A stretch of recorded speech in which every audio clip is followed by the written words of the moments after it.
Bonjour à toutes et à tous.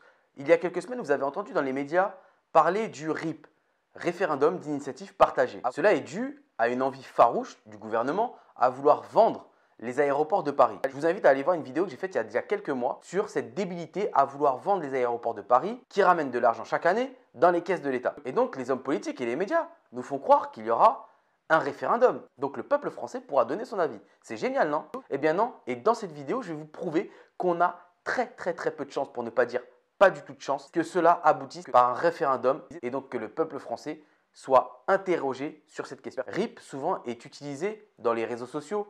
Quand une personne est décédée, c'est pour un peu lui faire honneur. Là, j'ai un peu l'impression que c'est la même philosophie, qu'on a voulu rendre hommage à la démocratie qui, elle aussi, a priori dans notre pays, est décédée. Donc, ce référendum d'initiative partagée, il est dans l'article 11 de la Constitution de la 5e République française et qui a été modifié par la loi constitutionnelle du 23 juillet 2008. En gros, c'est l'association des électeurs à une proposition de loi déposée par un membre du Parlement, après avoir recueilli un seuil de 1/5 des membres du Parlement, 185 députés et ou sénateurs. Donc, ce seuil de 1/5, c'est la première étape et vous allez voir que plus il y a d'étapes et plus c'est difficile d'aboutir à un vrai référendum. Donc après le dépôt de la proposition de loi, le Conseil constitutionnel valide ou pas. Au moment où je vous fais cette vidéo, on est précisément après cette étape car le Conseil constitutionnel a validé le RIP. Et ensuite, il faut obtenir un peu plus de 4,5 millions de signatures pour le soutien de ce projet de loi. C'est donc ces fameux 10% du corps électoral. Et c'est là où ça se complique réellement, c'est que cette proposition de loi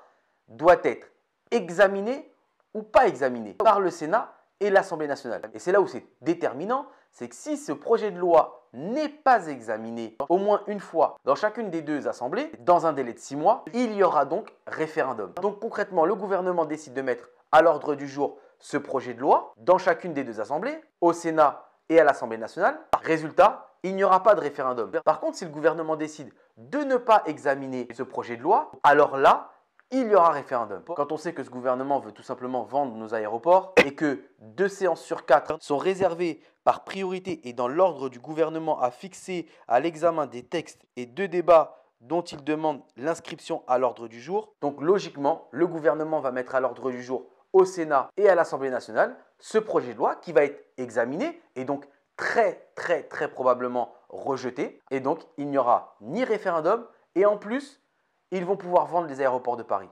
Bravo la démocratie. Alors bien sûr, tous ceux qui ont une carte d'électeur vont être sollicités pour signer ce référendum d'initiative partagée. Et même si ça aboutira peut-être pas, mais au moins il faut aller soutenir ce projet de loi qui vise à ne pas vendre les aéroports de Paris. Car si les 4,5 millions de signature n'est pas atteint, le gouvernement aura le plaisir de traduire cela à sa faveur et que les Français sont pour la vente des aéroports de Paris. Alors voilà, j'espère que cette vidéo, elle a pu vous éclairer sur le RIP. N'hésitez pas à la partager, bien sûr, pour pouvoir éclairer le plus grand nombre de personnes sur ce dispositif qui est un semblant de démocratie. Et je vous dis à très bientôt pour une nouvelle vidéo.